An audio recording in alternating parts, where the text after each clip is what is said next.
Hello, my name's Debra Leeves. I'm the chair of Atelerix, which is a biotechnology company based in Newcastle. Atelerix was formed about 6 years ago, and probably for about the first 4 years it was mainly an R&D business, so we're trying to do proof of concept. For about 40 years, the only way that biotechnology companies have been able to preserve biological material is to deep freeze it. Atelerix has developed technology that preserves and stores cells, viruses, tissues, any biological material without having to freeze it. And now you can preserve that material at room temperature. Throughout its history of 6 years, finance has played a really big part in the growth and development of the company. Especially in the life science biotech industry, it costs a lot of money to be able to test your products, test it with customers and understand what it is they need so you can develop that particular type of format. When Atelerix first started, it was very research focused, so it was obvious that they were going to use research-based grants, and Innovate UK is just one of them.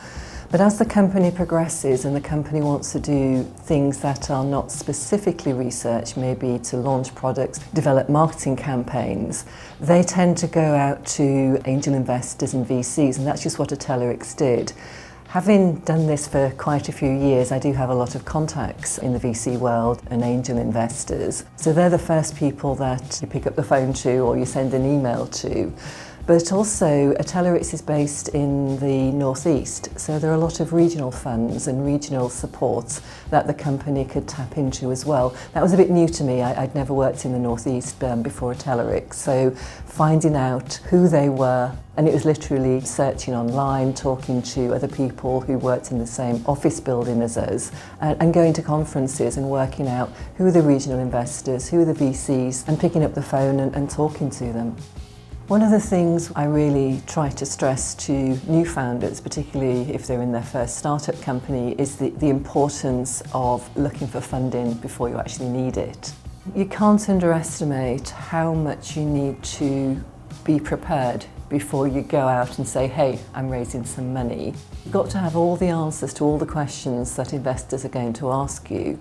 So just simple things like having your team bio ready, developing your business plan. What does that plan look like for that first year, maybe even that second year as well? Really understand whether you have got the right people within your company and where the gaps are.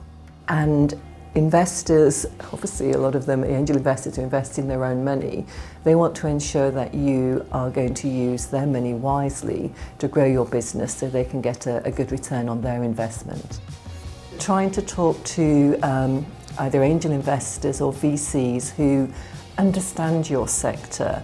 Because if you're in, say for example, oil and gas, and that particular VC doesn't support companies in that sector, then there's not much point sending your pitch deck or trying to talk to them.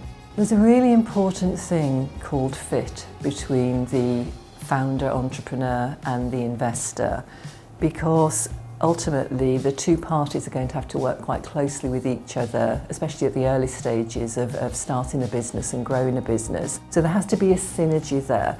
I've seen instances where investor and founder have parted ways because they have a completely different view of how the business should go.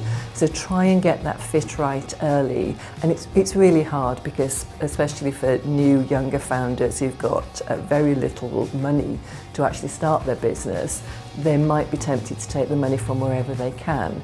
But if that gut feel's not there, if that fit's not there, it's probably not going to work out in the short to medium term.